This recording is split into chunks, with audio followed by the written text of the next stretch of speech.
শ্রী শ্রী ঠাকুর অনুকূল চন্দ্র এত তাৎপর্যপূর্ণ অস্তিত্বের ব্যক্তিত্বের বিগ্রহ, তিনি আমাদের কাছে স্পষ্ট ভাষায় বললেন, ইষ্ট গুরু পুরুষোত্তম প্রতীক গুরু বংশধর, রেত শরীরে সুপ্ত থেকে জ্যান্ত তিনি নিরন্তর। আমি আগেই বলেছি, কোর্ট কখনো আপনার আমার কথা শুনবে না, প্রমাণ চায়। বিজ্ঞানী কখনো আমার আপনার কথা শুনবে না, ওরা প্রমাণ চায়, বিজ্ঞান সিদ্ধ প্রমাণ চায়। তাই শ্রী শ্রী ঠাকুর অনুকূল চন্দ্র তার এই লীলা মাধুর্যের মধ্যে তিনি প্রত্যেকটি শব্দকে প্রয়োগ করেছেন, ব্যবহার করেছেন, এবং অভিধান এবং বাণী গ্রন্থ রেখে তিনি পরপর দিয়ে গেছেন। বইটির নাম হচ্ছে বাগর্থ দীপিকা, দেবীপ্রসাদ মুখোপাধ্যায়ের লেখা, সৎসঙ্গ পাবলিশিং হাউসে পাবেন। 125 পাতা খুলবেন, বাঁ দিক ডান দিকের পাতায় ওপর দিকে দেখবেন রয় একার ত বিসর্গ রেত। রেত মানে অনেক, মানে স্পার্ম হয়, অনেক মানে হয়। আরেকটি সিগনিফিক্যান্ট ওয়ার্ড, আরেকটি মিনিং আছে, তার মধ্যে আছে শব্দ, রণন, ঝঙ্কার এবং কম্পন এবং স্পন্দন। আমরা এখানে একটু পরেই প্রেয়ার করব। মৎস্য, কুর্ম, কোল, নৃসিংহ, এই যে বললাম, মৎস্য ডিম পেড়েছে, কুর্ম ডিম পেড়েছে, এই মৎস্য, কুর্ম, কোল বাচ্চা দিয়েছে, বরাহ বাচ্চা দিয়েছে। আমরা কিন্তু এখন এখানে বসে থেকে মাছের ডিম ফুটিয়ে তার উপাসনা করি না, আমরা কিন্তু এখনও কচ্ছপের ডিম ফুটিয়ে উপাসনা করি না, আমরা কিন্তু বরাহ নন্দন দিয়ে জয়ধ্বনি জিন্দাবাদ এবং যুগ যুগ জিয়ে বলে আমরা এখনো চলি না। এই যে ইভ্যালিউশন আমরা মেনে নিয়েছি, এই ইভ্যালিউশনকে মানতে মানতে ক্লাস 1 থেকে ডক্টরেট পর্যন্ত, অপটিমাম পর্যন্ত টোটাল ক্রোনোলজিক্যাল ইভ্যালিউশনকে আমরা মেনে নিয়েছি। আগে যখন আমাদের জ্বর জারি হতো গ্রামে, মিক্সচার আর পুড়িয়া ডাক্তার দিয়ে দিতেন, তারপরে আসলো পেনিসিলিন, টেরামাইসিন, সুবামাইসিন, those are all high antibiotic. এখন যে কোনো ডক্টরকে কি জিজ্ঞাসা করুন, সুবামাইসিন, টেরামাইসিন, পেনিসিলিন দেবেন, ওরা দূর বসে, ওসব অনেক আগের কথা, ওসব বাদ দিন। এখন নতুন অ্যান্টিবায়োটিক, পাওয়ারফুল মাল্টিপল অ্যান্টিবায়োটিক এসছে। সময়, ব্যাকটেরিয়া, প্যারাসাইট স্ট্রং হয়ে গেছে, অ্যান্টিবায়োটিকও স্ট্রং হয়েছে। তাই বর্তমান যুগ পুরুষোত্তমের অবতরণ এবং আবির্ভাবের প্রয়োজন হচ্ছে স্ট্রং নাম, যে স্পন্দন, যে কম্পন আমাকে এখান থেকে ওখানে কনভার্ট করতে পারে। আমার শেষ পর্বের উপসংহার কথা, যেই সত্যানুসরণ বইটা আবার পড়বে প্রার্থনার পরে, আমি তখন রওনা হয়ে যাব সোদপুরের পথে। যখনই পড়বে দেখবেন ওর মধ্যে একটা লাইন আছে, বইটা খুলে দেখবেন, যে বইটা উনি নিজে হাতে লিখেছেন, একটাই বইটার নাম সত্যানুসরণ, আর একটা লাইন তিনি নিজে হাতে লিখেছেন। বইটার বয়স 100 বছর অতিক্রান্ত। 1316 সালে বইটা প্রথম লিখেছেন, 1316 সালে সত্যানুসরণ বইটা লিখেছেন, আর এটা 1430-এর কাছাকাছি চলছি আমরা, 1430। সুতরাং এই 100 বছর অতিক্রান্ত এই বইটির বয়স, তার মধ্যে একটা লাইন আছে। লাইনটা কি জানেন? সুখ এক রকমের ভাব, দুঃখ এক রকমের ভাব। আমি এইমাত্র জাস্ট নাও লিলুয়াতে বলে এখানে আসছি, দুঃখ এক রকমের ভাব। তারপরে বড় সাংঘাতিক কথা লিখেছেন, তাকে নাকি ইচ্ছে করলে কি করা যায়, তাড়িয়ে দেওয়া যায়। আমি আপনাকে ঠাসি একটা চড় মারছি এক্ষুনি এখান থেকে, আমার সামনে আসুন, এই লাঠি দিয়ে পিঠের উপরে একটা ডাস করে বাড়ি মারছি, আপনার দুঃখ হবে, ব্যথা হবে, তাড়িয়ে দিয়ে আমাকে দেখান। কোর্টে বলুন, কোর্ট এটা মানবে না। কোনো সায়েন্টিস্টকে বলুন, কোনো ডক্টরকে বলুন, কেউ মানবে না। তাহলে ইনি অনুকূল চন্দ্র, শ্রী শ্রী ঠাকুর পরম প্রেমময় পুরুষোত্তম, তিনি মানুষী তনুকে আশ্রয় করে এমন একটা ওয়ার্ড নিজে হাতে লিখে গেলেন, যা বিজ্ঞান স্বীকার করে না, যা বিজ্ঞান বিশ্বাস করে না, যা আজকে প্রামাণ্য নয়। এই কথা আমাদের কাছে আসতে পারে। আমি একটা বলে যাচ্ছি, এরকম ক্রোনোলজিক্যালি প্রত্যেকটি টার্ম, কন্ডিশন এবং ওয়ার্ড একইভাবে সত্য। দিনের আলোর মতো, সূর্যের তাপের মতো, জলের প্রবাহ শীতলতার মতন, এরকম একইভাবে আকাশের মতো, মাটির মতো সত্য তার প্রত্যেকটি কথা। তিনি বলছেন তাকে ইচ্ছে করলে তাড়িয়ে দেওয়া যায়। আমি যখন খুব ছোট, হাফ প্যান্ট পরি, ঠাকুর ঘরে ঢোকার সময় দেখবেন ওরা যে বসে আছেন, বাঁ পাটা, এটা নয় যেটা পা এম করে বসে আছেন, বাঁ পাটা ডান পায়ের ওপরে, ওই বাঁ পাটাই আমরা বলি না রাতুল চরণ, রাঙা চরণ, এসব বলি। এই কথাগুলো আমি অনেক শুনেছি জন্ম থেকে, কিন্তু হঠাৎ করে ঢুকে আমার চোখটা ঠাকুরের পায়ের দিকে গেছে পার্লারে। আমি বাঁ দিকের দরজা দিয়ে ঢুকেছি, দেখি ঠাকুরের পাটা এরকম করা আছে, আমার চোখটা আটকে গেছে। আমার যেন মনে হচ্ছে এরকম শরীর, এরকম পা আমি আমার জীবনে কখনো দেখিনি। আমার খুব ইচ্ছে হচ্ছে আমি একটু হাত দিয়ে পাটা দেখি। ভয় হচ্ছে ভেতরে, ভীষণ ভয় হচ্ছে। কি ভয় হচ্ছে? ভয় হচ্ছে যে যদি ধমক দেয়, যদি বকা দেয়, তাহলে তো মুশকিল। আবার দেখি যে আমার মাথার ওপর দিয়ে উনি তাকিয়ে আছেন, আমার মাথার ওপর দিয়ে ওদিকে তাকিয়ে আছেন, আমার দিকে দৃষ্টি নেই, হরাইজনের দিকে দৃষ্টি। আমি সাহসে গুটি গুটি ভর করে চৌকির কাছে এগিয়ে গিয়ে আমার এই ডান হাতের এই আঙুলের এই কর্ডটা দিয়ে একটু চাপ দিয়েছি, বাঁ পায়ের ঠিক মাঝখানটা এরকম করে চাপ দিয়েছি। চাপ দেওয়ার সঙ্গে সঙ্গে একটা কর পায়ের মধ্যে ঢুকে গেছে। আমার কৌতূহল শেষ। আরেকটি কথা, যখন এক কি দেড় হাত কি দু হাত চৌকিটার কাছাকাছি আমি গেছি, অ্যাটমসফিয়ারিক চেঞ্জ আমি ফিল করছি, একটা ইলেকট্রিক্যাল ভাইব্রেশন আমি ফিল করছি, একটা ভাইব্রেশনাল চেঞ্জ ফিল করছি, অরবিটাল চেঞ্জ ফিল করছি। এবং যখন টাচ করেছি তখন একটা শিহরণ পা থেকে মাথা পর্যন্ত, একটা অভূতপূর্ব শিহরণ আমি ফিল করেছি। আমার কৌতূহল শেষ, আমি ব্যাক করছি। ঠাকুর হঠাৎ আমার দিকে ঘুরে, এই রে, এবার বোধহয় ধমক দেবে, বকবে। আমি তাকিয়েছি ভয় ভয়, আমার দিকে তাকিয়ে তিনি আর একটা পা আগিয়ে দিয়ে বলছেন, তুই শালা আমার এক ঠ্যাঙে হাত দিলি, আর এক ঠ্যাঙে হাত দিলি না, আর এক ঠ্যাঙে হাত দে, তা না হলে শালা এই ঠ্যাঙে তো গোদ হবিনি। আমি দুটো হাত দিয়ে দুটো পা কিছুক্ষণ দলাই মালাই করে, অনেক ভক্তজন দাঁড়িয়ে দাঁড়িয়ে দৃশ্যটা দেখেছেন। আমি যখন বাইরে গেছি, আমাকে দেখে বাচ্চা তো এগিয়ে গেছি, আমার হাতটা নিয়ে গায়ে, মাথায়, বুকে, শরীরে সব জায়গায় বোলাচ্ছে, দুটো হাত এরকম জাতার মতো ঘুরছে, বুঝলেন। আমি ভাবছি, আরে শালা আমার হাতে যদি এত দামি হয়ে থাকে, আমার নিজের মাথায় এখন আমার নিজের হাত গেল না। ফট করে ছাড়িয়ে নিয়ে নিজের মাথায় কয়েকবার ঘষতে শুরু করলাম। ঠাকুর ওখান থেকে দেখে হাসতে হাসতে শালা পাগল কোনেকার, শালা ডাকাতে কারবার। সেদিন আমি মনে করেছিলাম আমার মতো সৌভাগ্যবান, আমার মতো ভাগ্যবান, আমার মতন সুকৃতিবান মানুষ নেই। কোনো দুঃখ, ব্যথা, যন্ত্রণা, কষ্ট আমার ত্রিসীমানায় আসতে পারবে না। ঠাকুরের ভোগ হচ্ছে, বর্দা তাকে ভোগ খাইয়ে দিচ্ছেন, আমি ঢুকে পড়েছি। ঠাকুর তাকে বর্দা বলছে, দাঁড়াতে কবে? বলছে হ্যাঁ। দাঁড়ালাম। তারপরে খাওয়া হয়ে যাওয়ার পর তিনি বলছেন, বড় খোকা তুই সব নিজে হাতে চটকাই, নিজে হাতে খাওয়াই দে। আমার মনে হয়েছিল আমার মতন ভাগ্যবান, আমার মতো সুকৃতিবান পৃথিবীতে খুব কম। কোনো দুঃখ, যন্ত্রণা, ব্যথা আমাকে স্পর্শ করতে পারে না। কিন্তু এই 2023-এর এই বিপন্নপাড়া শিশু উদ্যানের মাঠে আমার পরমাত্মীয় যৌথ পরিবারের সম্মেলনে আমি নির্দ্বিধায়, নিঃসংকোচে আপনাদের কাছে বলছি, এত দুঃখ, এত যন্ত্রণা, এত কষ্ট, এত ব্যথা আমার এই পা থেকে মাথা পর্যন্ত প্রত্যেকটা স্তরে স্তরে ছড়িয়ে আছে। আমি সরাসরি ওর দিকে আঙুল তুলে প্রতিকৃতির দিকে তাকে জিজ্ঞাসা করেছি, হাউ ইজ ইট পসিবল? তোমার লেখা আমরা শুনে এসেছি, তোমার দিব্য জীবন এবং বাণী নাকি অভেদ এবং অভিন্ন। তোমার বাণীর সাথে তোমার জীবনের কোনো ফারাক, তফাৎ, দূরত্ব নেই। তুমি লিখেছো একে তাড়িয়ে দেওয়া যায়, আমি কেন তাড়াতে পারছি না আমার এই দুঃখ, যন্ত্রণা, ব্যথা?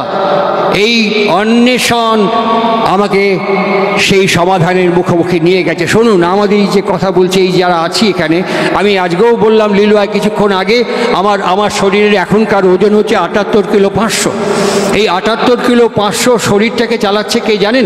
একটা 150 গ্রাম ওজনের মস্তিষ্ক। আমার ভেতরে যে মস্তিষ্ক আছে তার ওজনটা মাত্র 150 গ্রাম, মতান্তরে 1300 গ্রাম থেকে 1500 গ্রামের মধ্যে। এইটুকু একটা যন্ত্র, এইটুকু একটা অংশ আমার গোটা শরীরটাকে চালাচ্ছে, আমার গোটা জীবনকে চালাচ্ছে, গোটা জীবনকে চালাচ্ছে। তার ভিতরে আরও একটা ছোট্ট অংশ, তার নাম কি জানেন? তার নাম হচ্ছে হাইপোথ্যালামাস। ওই হাইপোথ্যালামাসের মধ্যে আরও একটা ছোট্ট অংশ, তার নাম কি জানেন? তার নাম হচ্ছে লিম্বিক সিস্টেম। এই লিম্বিক সিস্টেমের মধ্যে আরও একটা ছোট্ট অংশ, তার দুটো পার্ট। যেমন স্টেশনে দেখবেন রেল লাইন 1 নম্বর থেকে গিয়ে 2-এও গেছে, 3-এও গেছে, 4-এও গেছে, ভাগ হয়ে গেছে পার্টে। ঠিক সেই রকম ওই লিম্বিক সিস্টেম থেকে দুটো পার্ট ভাগ হয়েছে। একটার নাম হচ্ছে অ্যামিগডালা, আর একটার নাম হচ্ছে হিপ্পোক্যাম্পাস। এই যে আপনি বুঝতে পারছি, আপনাকে আমি স্পর্শ করলাম, আপনি আমাকে স্পর্শ করলেন, আমি যে বুঝতে পারছি, এই যে আপনি ব্যথা পাচ্ছেন, আনন্দ পাচ্ছেন, দুঃখ পাচ্ছেন, এগুলোকে তৈরি করছে জানেন? হিপ্পোক্যাম্পাস। এই যে হিপ্পোক্যাম্পাস এগুলোকে তৈরি করছে, এই তৈরি করার ভেতর দিয়ে আমরা আনন্দ পাচ্ছি, দুঃখ পাচ্ছি, ব্যথা পাচ্ছি। আজকে যদি কোনো ট্রেন আসে, স্টেশন মাস্টার ইচ্ছে করলে পরে 2 নম্বরের জায়গায় 4 নম্বরে দিতে পারে, 4 নম্বরের জায়গায় 1 নম্বরে দিতে পারে, পারে কি না? স্টেশন মাস্টার লাইন কনভার্ট করতে পারে কি না? পারে তো, পারে তো। ঠিক আমরাও, আমাদের শরীরে বিদ্যুৎ উৎপাদন করছে নিউরন। এই নিউরন যত আগেই বললাম কার আন্ডারে আমি স্ট্যান্ড করেছি, আমি যার আন্ডারে স্ট্যান্ড করব আমার আন্ডারস্ট্যান্ডিং অ্যাজ ওয়েল অ্যাজ ঠিক সেই রকম হবে। আমার যদি আন্ডার সেখানে থাকে, তার আন্ডারে আমি স্ট্যান্ড করি, তাহলে থ্রু মাই কনসেন্ট্রেশন, থ্রু মাই কনসেন্ট্রিক মেডিটেশন আমি সেখান থেকে পাওয়ার এবং এনার্জিকে আমি ইমবাইব করতে পারি। আমার ওই অ্যামিগডালা এবং হিপ্পোক্যাম্পাসের মধ্যে ওই নিউরনের কনভার্ট করে আমি তাকে কম্পিত স্পন্দিত করতে পারি, যেটা আমার ফেনোমেনন অনুযায়ী আমি ওকে কনভার্ট করে সুখ বা দুঃখকে ইচ্ছে করলে তাড়াতে পারি। এর জন্য দরকার নাম এবং ধ্যান। এরকম আপনারা যারা বসে আছেন, এরকম ঠাকুরের কাছে আমি একদিন বসে আছি, সরোজিনী জোয়ারদার মা ঠাকুরের কাছে বসে, রাত্রি তখন অনেক, প্রায় 1:30-2টোর কাছাকাছি রাত্রি। ওই সময় বসে আছেন সৎসঙ্গ আর্ট গ্যালারি, তার পূর্ণ পবিত্র আবির্ভাব ভূমি হিমায়তপুর, সেইখানে বসে সেই সরোজিনী মাকে ঠাকুর হঠাৎ বললেন, তুই এখন আয়গা, যা বাড়ির যা। সরোজিনী মা এরকম করে বাইরে তাকিয়ে বলছেন, কন কি আপনি? বাইরে ঘুটঘুটে অন্ধকার, অমাবস্যার কালো রাত্রি, এখান থেকে এখানে দেখা যাচ্ছে না, আপনি আমাকে যাবের করছেন? আমি টর্চ লাইট, হ্যারিকেন, লণ্ঠন কিচ্ছু আনি নেই, যাবো কেমবায়? ঠাকুরের মাতৃভাষা, আমারও মাতৃভাষা, পাবনায় আমার দেশ, সেই একই ভাষায় ঠাকুরকে তিনি যখন বললেন, ঠাকুর তাকিয়ে বলছেন, যা, আমি তো করছি, তুই যা, রওনা হ। সরোজিনী মা প্রণাম করে বেরোচ্ছেন। আমি তখন জন্মাইনি, এই ঘটনাটা যখন ঘটছে আমি যেটা শুনেছি, সরোজিনী মাকে ঠাকুর বলছেন, তুই কি আমার এহেনে কিছু দেখতে পাইছিস? সরোজিনী মা তখন ঘটনাটা বলে বলছেন, কি দেখেছেন? এই বর্ণনাটা সরোজিনী মার মুখে আমি শুনেছি ঠাকুরের সামনে বসে। সরোজিনী মা তখন বলছেন যে, আপনি যখন বললেন যাই, তো আমি আছি, আপনার বুকের এখান থেকে একটা আলো বাড়ায় গেল, সেই আলোটা দিয়ে আমি চলে গেলাম, আমি ঘরের মধ্যে ঢুকলাম অত দূরে আর্ট গ্যালারি থেকে, যখন বারান্দায় পা দিয়ে ঘরে ঢুকলাম, আপনি কত দূরে মনে হলো যেন পাশের থেকে করছেন, তুই পৌঁছাইছিস? আমি বললাম, আগে হ্যাঁ। আস্তে আস্তে আস্তে আস্তে আলোটা নিভে গেল। ঠাকুর শুনলেন, সবাই শুনলো, আমরাও শুনলাম। শোনার পর ঠাকুর সঙ্গে সঙ্গে বলছে, যত সব আকাম্বা আজগুবি কথা কয়, ধুর। একটা কথাকেও তিনি আশ্রয় এবং প্রশ্রয় এবং স্বীকার করলেন না। তিনি পছন্দ করতেন বিজ্ঞান সিদ্ধ, বিজ্ঞান ঋদ্ধ বিষয়কে। আপনি কোর্টে গিয়ে যদি কোনো কথা বলেন, কোর্ট তাকে বিশ্বাস করবে না। আপনি কোনো সায়েন্টিস্টের কাছে, বিজ্ঞানীর কাছে যদি কোনো বিষয়কে উপস্থাপিত করেন, কোনো বিজ্ঞানী তাকে অ্যাকসেপ্ট এবং অ্যাপ্রিসিয়েট করবে না। আজকের এই প্রেক্ষাপটে দাঁড়িয়ে থেকে what is the significant necessity and যা বলা যায় যে তাৎপর্য কোথায়, ঠাকুর অনুকূল চন্দ্রের এই আলোকময় জ্যোতির্ময় জীবনের তাৎপর্য কোথায়? ঠাকুরের কাছে সমস্তিপুর থেকে ইংরেজি হেড অফ দ্য ডিপার্টমেন্ট একজন, নামটা ভুলে গেছি, তিনি এসছেন, বসে আছেন, আর বসে থেকে কথা বলতে বলতে তিনি এক সময় উঠে পড়লেন।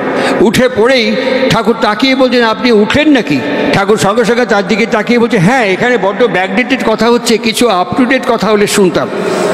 বড্ড ব্যাকডেটেড কথা হচ্ছে, কী হচ্ছে, দীক্ষা নেব কেন, দীক্ষার প্রয়োজন কী, দীক্ষার তাৎপর্য কী, গুরুর দরকার কী, এইসব কথাবার্তা আলোচনা হচ্ছিল। উনি উঠে পড়লেন মাঝখানে, হঠাৎ উঠে বললেন যে, না, বড্ড ব্যাকডেটেড কথা হচ্ছে, কিছু আপ টু ডেট কথা হওয়ার পর আমি শুনতাম। ঠাকুর ওই ইংরেজি হেড অফ দ্য ডিপার্টমেন্ট যিনি, তার দিকে তাকিয়ে, I was present the time, আমি ঠাকুরের দিকে তাকিয়ে দেখেছি, সমস্ত ইন্টেলেকচুয়াল জায়েন্ট যারা, তাদের দিকে তাকিয়ে দেখেছি, ইনস্ট্যান্ট আনসার করতে কেউ পারেনি, এক মুহূর্তে ইনস্ট্যান্ট আনসার করতে কেউ পারেনি। ঠাকুরের কথাটা শোনার পর ঠাকুর জিজ্ঞেস করলেন, আপনি যে এইমাত্র করলেন, উয়ের মানে কি? উনি বললেন, কি বললাম? এই যে আপনি করলেন না, হ্যাঁ, আপ টু ডেট, হ্যাঁ, উয়ের মানে কি? ব্যাস, দাঁড়িয়ে গেছেন। আর একটা আনসার আমি ওখানে অনেক মানুষকে দেখেছি যারা সঙ্গে সঙ্গে তার ডেফিনেশন দিতে পারেনি, what is the definition of up to date. কয়েকটা সময় পার হয়ে যাওয়ার পর শ্রী ঠাকুর নিজেই বলছেন, আচ্ছা, আপনি তো কলেজে পড়ান? বলছে, আগে হ্যাঁ। আপনি যদি আগামীকাল ক্লাসে গিয়ে আপনার স্টুডেন্টদের বলেন, আগামীকাল next day up to 5th chapter পর্যন্ত পড়ে আসবে, তার মানে কি অনলি 5th চ্যাপ্টার না 1 to 5th? প্রফেসর বললেন, না, অফকোর্স 1 to 5th। ঠাকুর একটু হেসে বললেন, আমিও তো শালা তাই কই, একদম সৃষ্টি থেকে বর্তমান পর্যন্ত যেটা আনফোল্ড করা হয়েছে সেটাই তো মোস্ট আপ টু ডেট। আপনি কি কন? উনি বলেন, হ্যাঁ, একদম তাই। তারপরেই বলেন, প্রফুল্ল একটু শোনাই দে না। the messageর first volume, the booming commission of existence rolls like a flood বলে 9টা ভলিউম মেসেজ বইয়ের এই 9টা ভলিউমের ফার্স্ট পার্ট থেকে প্রফুল্ল কুমার দাস শোনালেন। তারই বঙ্গানুবাদ করা চলার সাথী, এই চলার সাথী বইয়ের অব্যক্ত ক্ষুব্ধ সম্বেগে অব্যক্তের বুকে বলে সৃজন প্রগতি পরপর শুনিয়ে গেলেন। ভদ্রলোক শুনলেন, শোনার পর উঠে দাঁড়িয়ে ধুতির কোচাটাকে পকেটে গুছতে গুছতে বললেন, হ্যাঁ শুনলাম, কিন্তু আমার আন্ডারস্ট্যান্ডিংয়ের মধ্যে আসলো না।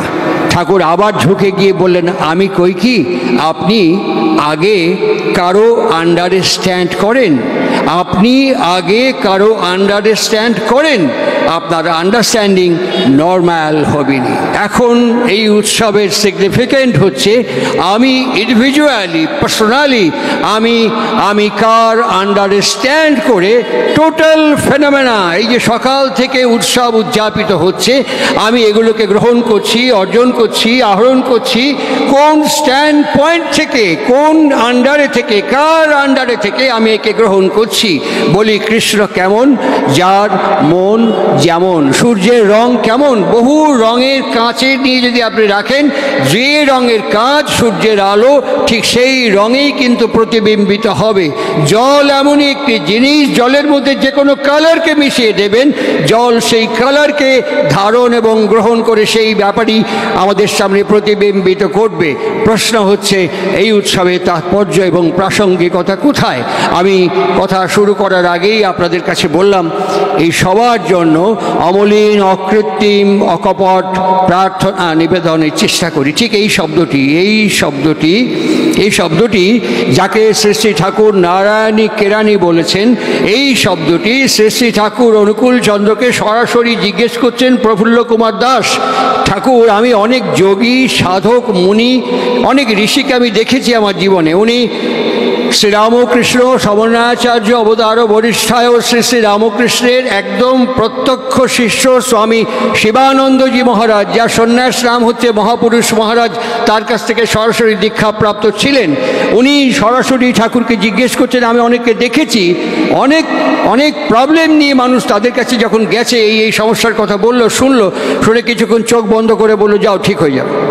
আর ঠিক হয়ে গেছে, যখন বলেছে ঠিক হয়ে গেছে। কিন্তু আমরা উইথ দ্য ডিসাইপল অফ পরমপিতা শ্রী শ্রী ঠাকুর, আমরা এরকম প্রচুর মানুষের জন্য প্রেয়ার করেছি, আমরা অসংখ্য মানুষের জন্য প্রার্থনা করেছি, কিন্তু আমাদের প্রার্থনা সবসময় সঠিক হয় না, আমাদের প্রার্থনা সবসময় কার্যকরী হয় না।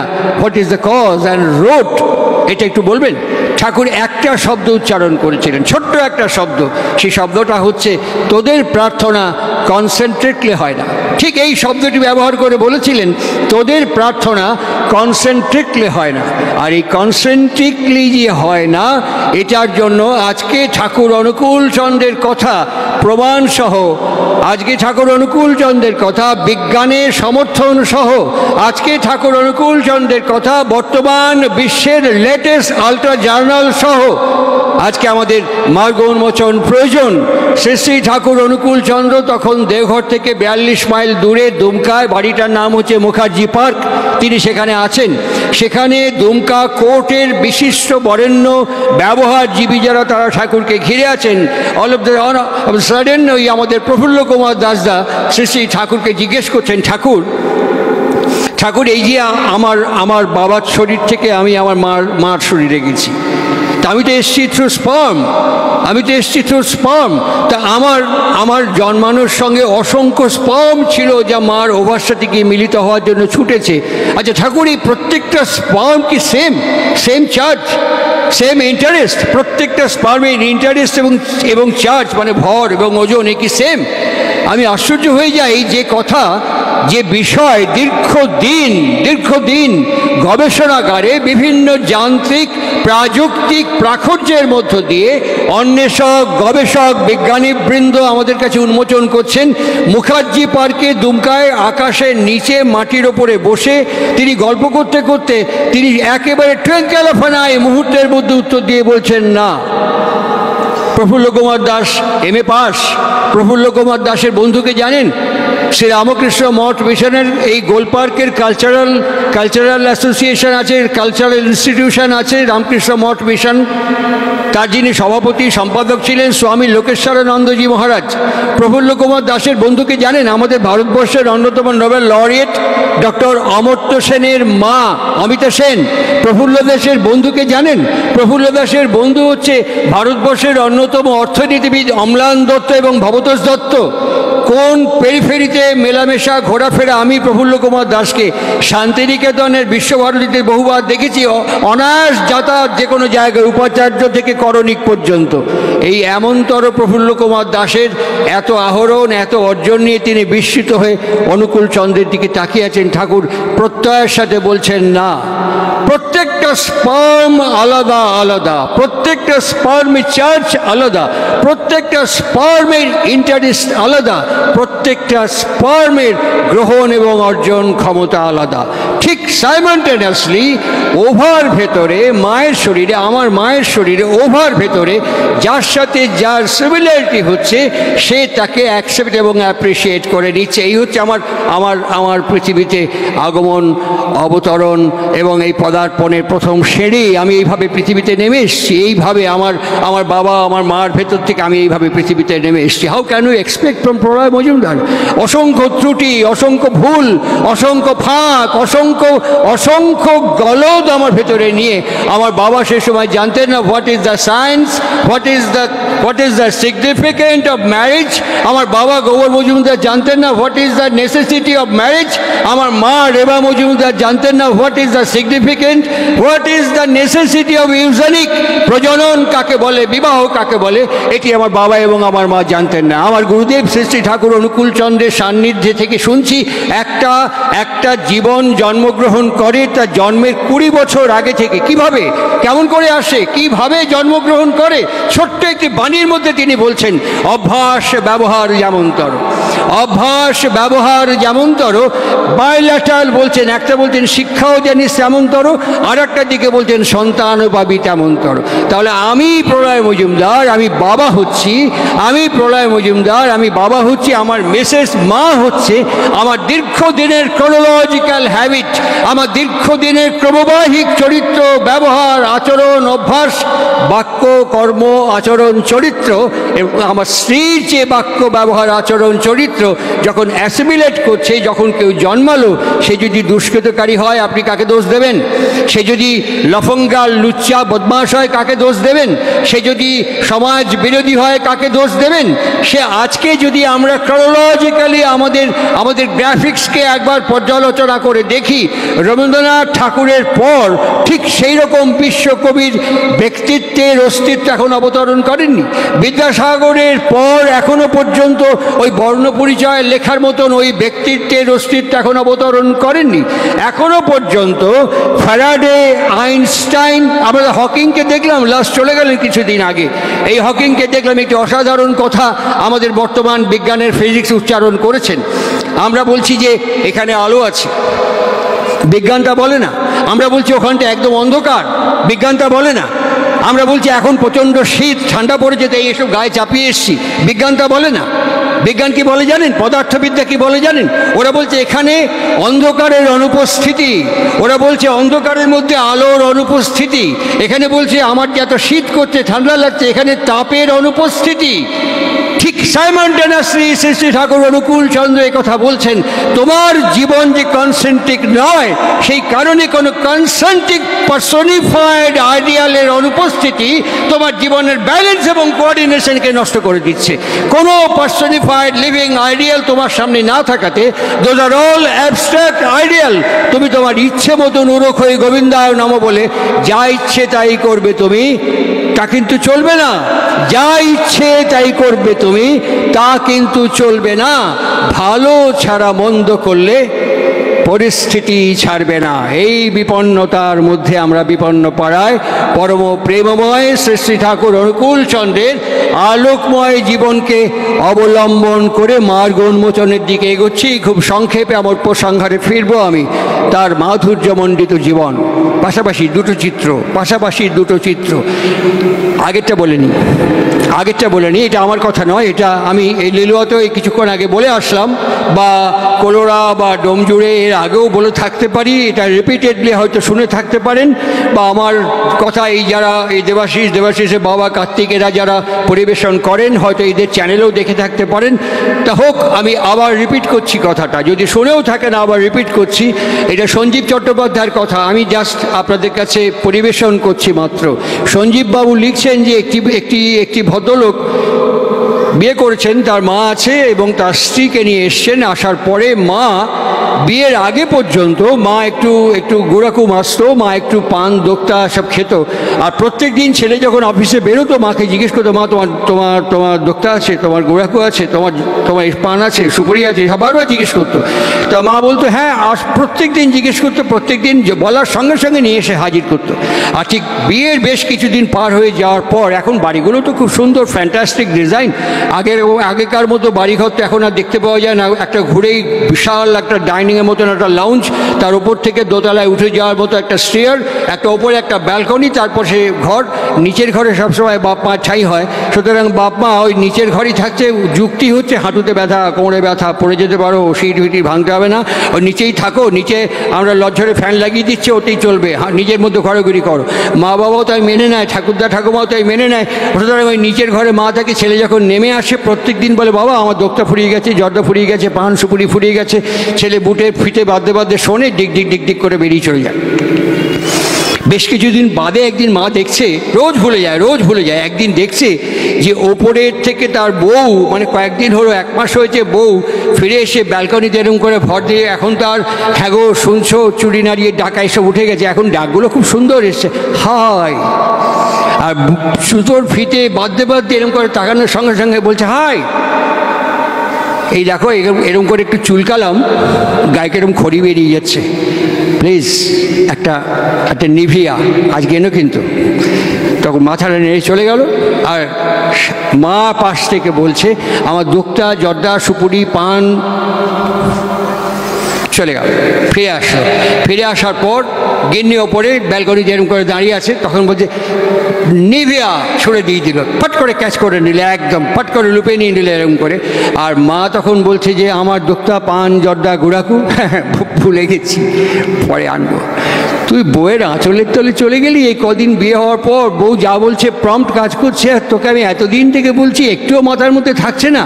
মাকে 2 হাত ধরে নিয়ে একটা টুলের ওপরে বসিয়ে বলছে, মা কিছু মনে করো না, দুঃখ পেও না, এটা হচ্ছে টেকনিক্যাল ফল্ট। আরে বাবা, কেবল ফল্ট জানি, টেলিফোন খারাপ হয়, ইলেকট্রিক খারাপ হয়, কেবল ফল্ট হয়, টেকনিক্যাল ফল্ট আবার কি? বলছে টেকনিক্যাল ফল্ট কি জানো, আমি যখন বেরোই তখন তুমি আমাকে কানে কানে পুটু করে বলো প্যারালাল, এখান দিয়ে ঢোকে, এখান দিয়ে ফাঁস করে হাওয়ায় মিলিয়ে যায়। আর তোমার বৌমা কিরম বলে জানো, আমি যখন শুই প্রত্যেক দিন সারাদিনের ধকলের পর ক্লান্ত হয়ে শুই, তখন আমার বউ এরকম করে গুঁতো মেরে বলে, তুমি যে খাটটায় শুয়েছেন এটা আমার বাবার দেওয়া, তোমার বিয়ের সময় বউ ভাতে যে খরচা করেছেন ওটা আমার বাবার দেওয়া, তুমি যে ডিক করে যাও না ওটা আমার বাবার কিনে দেওয়া। আর তোমাকে এতদিন থেকে বলছি একটুখানি মনে থাকলে একটা নিভিয়া নিয়ে আসতে পারো না, একটা নিভিয়া আনতে পারো না। এই প্রত্যেক দিন গুঁতো খাই, একটা কান দিয়ে এরকম করে শুয়ে থাকি, বালিশে একটা কান প্যাক করা থাকে আর একটা কান দিয়ে ঢুকে স্ট্রেট ব্রেনে গিয়ে হিট করে, মা বুঝেছি, একদম স্ট্রেট ব্রেনে হিট করে, ওই জন্য ওটা প্রম্পট হয়। আর তুমি বলো এখান দিয়ে ঢুকে এখান দিয়ে বেরিয়ে যায়, ওই জন্য মুশকিল।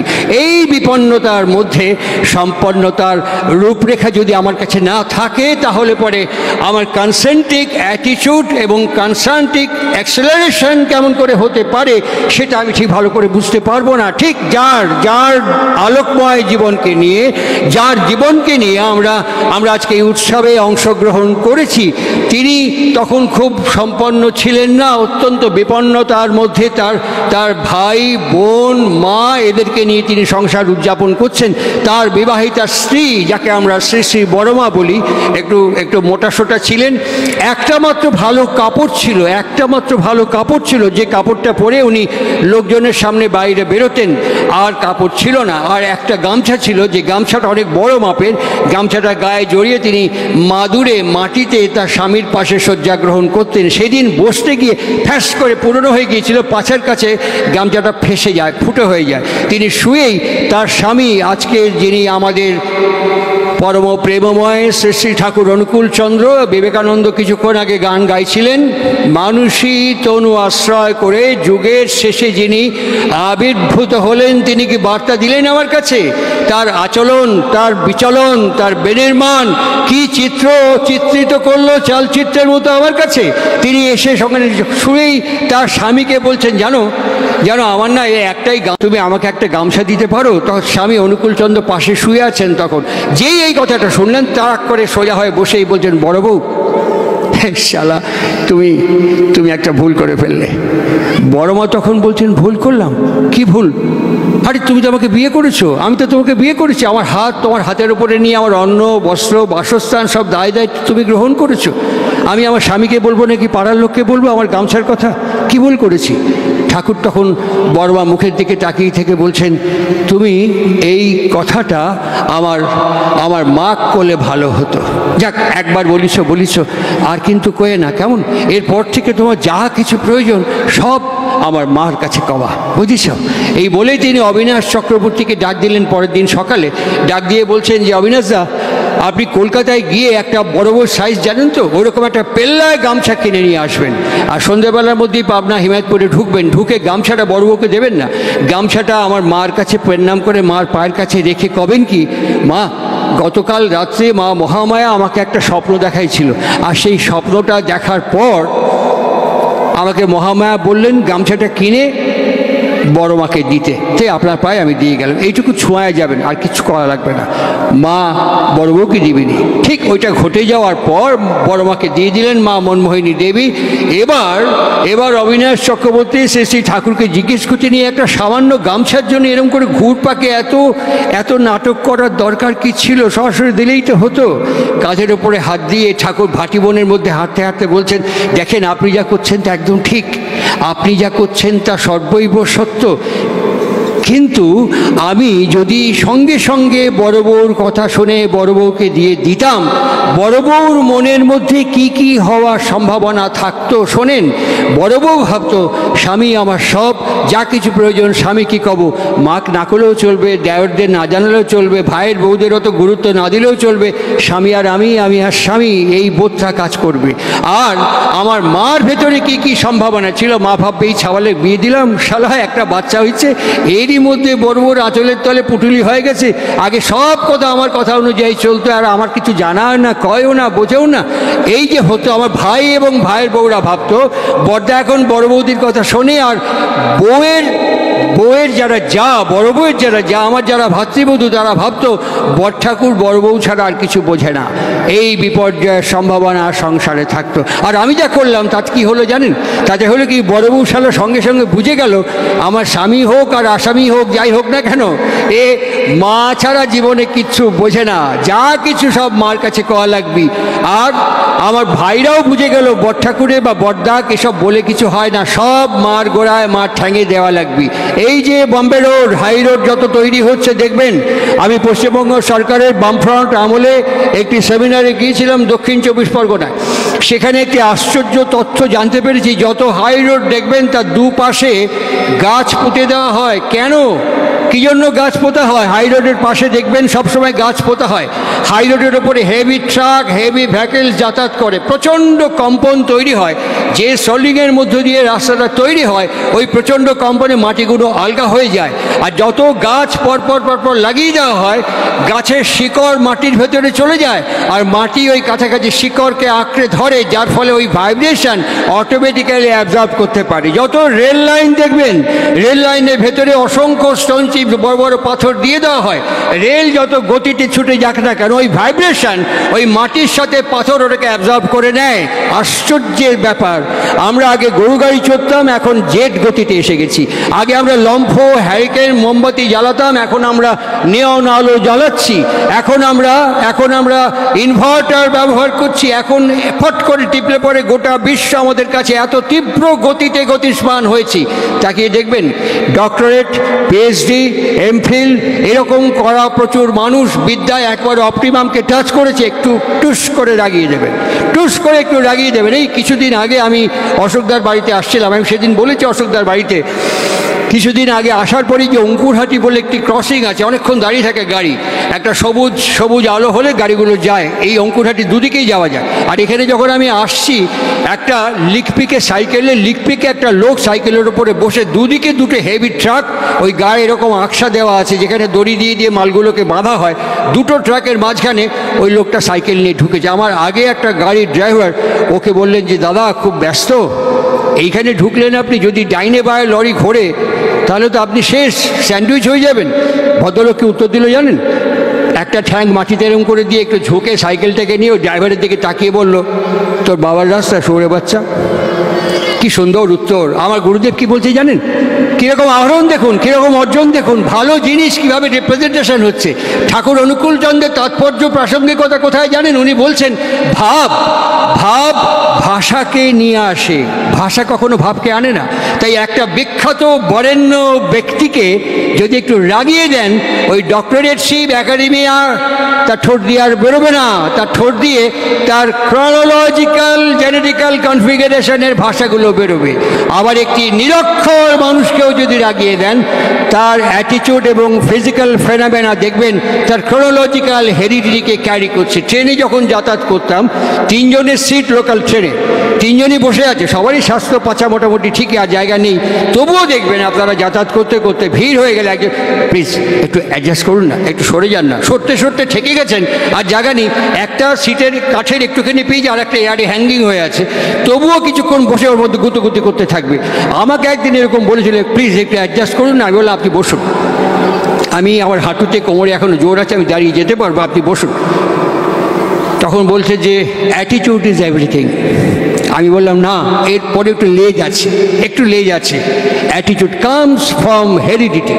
আমার গুরুদেব শ্রী শ্রী ঠাকুর অনুকূল চন্দ্র বলছেন অ্যাটিটিউড ইজ এভরিথিং নয়, অ্যাটিটিউড কোত্থেকে আসে, attitude comes from heredity, and heredity is a depend upon a good compatible marriage and good eugenic. যেখান থেকে আমরা হাঁটা শুরু করেছিলাম, আমাদের গন্তব্যের কাছাকাছি চলে আসছি। দীক্ষা তাৎপর্য, উৎসবের তাৎপর্য, এই সাধারণ সভার তাৎপর্য, শ্রী শ্রী ঠাকুর অনুকূল চন্দ্রের প্রাসঙ্গিক প্রয়োজনীয়তার অপরিহার্যতা কোথায়, কেমন, আমরা এইখানে এসে আমরা আমাদের কনসেন্ট্রেসিটিকে রাখতে পারি না। যখনই আমার সিকোয়েন্স, আমার সিচুয়েশন, আমার সার্কামস্টেন্সেস কোনো রকম ডিস্টার্ব হয়, অসুবিধাগ্রস্ত পড়ি, তখন আমি আমার ব্যালেন্সটা হারিয়ে ফেলি, তখন আমি আমার নিয়ন্ত্রণকে হারিয়ে ফেলি। দেখবেন যত জেট গতি সম্পন্ন যানবাহন, তত নিয়ন্ত্রণ ক্ষমতা বেশি। আমরা জীবনে অনেক দূর এগিয়েছি, নিয়ন্ত্রণ করতে শিখিনি। নিয়ন্ত্রণ কি করে শেখা যায়, নিয়ন্ত্রণ কেমন করে হয়, নিয়ন্ত্রণ করবার মাপকাঠি, পদ্ধতি, প্রক্রিয়া কি? শ্রী শ্রী ঠাকুর অনুকূল চন্দ্র বলছেন ফার্স্ট ইনিশিয়েশন। আমরা সবাই দীক্ষিত, অনুকূল ঠাকুরের দীক্ষা না নিলেও সবাই দীক্ষিত। কেন বলছি জানেন? দীক্ষা কথাটা আপনারা ডিকশনারি দেখবেন, দয় দীর্ঘই ক্ষীয় হসন্ত। দিক মানে হচ্ছে ইন্ট্রোডিউস করা, দিক মানে হচ্ছে ইম্পোর্ট করা, দিক মানে হচ্ছে ডেমনস্ট্রেট করা। আমার ছেলে যখন এইটুকু হলো, তখন আমরা প্লে স্কুলে দিয়ে দিলাম, কিন্ডারে দিয়ে দিলাম, ছোট্ট অবস্থায় দিয়ে দিলাম। কেন?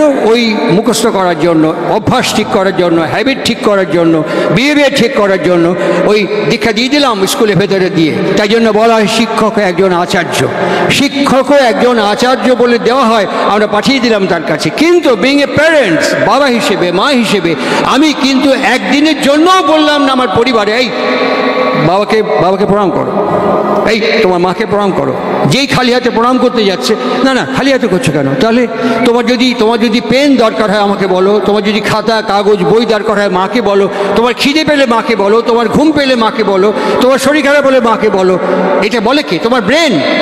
এটা বলে কে? রিপ্রেজেন্ট করে কে? তোমার ব্রেন। তো তোমার ব্রেনকে সেম অ্যানালজিতে বিজনেস দাও। মাকে আমি কি দিতে পারি, বাবাকে আমি কি দিতে পারি? ব্রেনকে বিজনেস দাও, আমি মাকে বাবাকে কি দিতে পারি? ঠাকুর অনুকূল ঠাকুর অনেক দূর। অ্যাট ফার্স্ট আমার বাবা আর আমার মা। ফিরবো একটু সমন্বয়াচার্য অবতার বরিষ্ঠ শ্রী শ্রী রামকৃষ্ণের শ্রী চরণ প্রান্তে। তিনি সেজবাবু মথুরামোহন বিশ্বাসকে বলছেন, জানো গো সেজবাবু, জানো গো সেজবাবু, আসলে আমার মা একটা লোককে দেখিয়ে বলে দিলে এ হলো গে তোর বাপ। একটা দামড়া ছেলেকে দেখিয়ে বললে এ হলো গে তোর দাদা। একটা ঢিঙ্গি মেয়েকে দেখিয়ে বললো এ হলো গে তোর দিদি। শালা আজম্ম লোকটাকে বাপ, ওটাকে দাদা আর এটাকে দিদি বলে মেনে এলুম। কেন জানো? মা বলেছে। মা এ আমার সবচেয়ে কাছে, এ আমার সবচেয়ে নিজের, আমি সব কিছু বলতে পারি। তাই গিরিশচন্দ্র যখন শ্রীরামকৃষ্ণকে তার বাড়ি থেকে হাত ধরে টেনে তুলে ধাক্কা দিয়ে বললো বাকিটা দক্ষিণেশ্বরে গিয়ে খাও, সেই রাতেই সমন্বয়াচার্য অবতার বরিষ্ঠায় অবতরণ করে বললেন, কাঁদছিস কেন? এত রাতেও তুই ঘুমোসনি? সেদিন গিরিশচন্দ্র চিৎকার করে বলে উঠেছিল, এত রাতে তুমি আমার ঘরে কেন ঠাকুর? সেদিন শ্রীরামকৃষ্ণ বলেছিলেন, তুই জামায় ডেকেছিলি, আমি তোমায় ডাকলাম। কখন ডাকলাম? এই যে কিছুক্ষণ আগে বালিশে মাথা গুজে কে বলছিল শান্তিপুর ডুবু ডুবু নদে ভেসে যায়? কে বলছিল তুমি আপনার চেয়ে হও আপনার? এই কথাগুলো কে বলছিল, কে লিখছিল বল? কে লিখছিল জুড়াইতে চাই তবু না জুড়াই? এই কথাগুলো কে বলছিল? আমি লিখেছি। ঠাকুর তুমি জানলে কি করে? মৃগনাভির গন্ধকে লুকোনো যায় না, মৃগনাভির গন্ধ লুকোনো যায় না। যখনই আমি কনসেন্ট্রিক হব, তা সিঁড়ি কোথায়? তা সিঁড়ি কোথায়? কনসেন্ট্রিক হওয়ার সিঁড়ি কোথায়? আমার গুরুদেব শ্রী শ্রী ঠাকুর অনুকূল চন্দ্র বলছেন, আমি তোমার অনেক দূরে।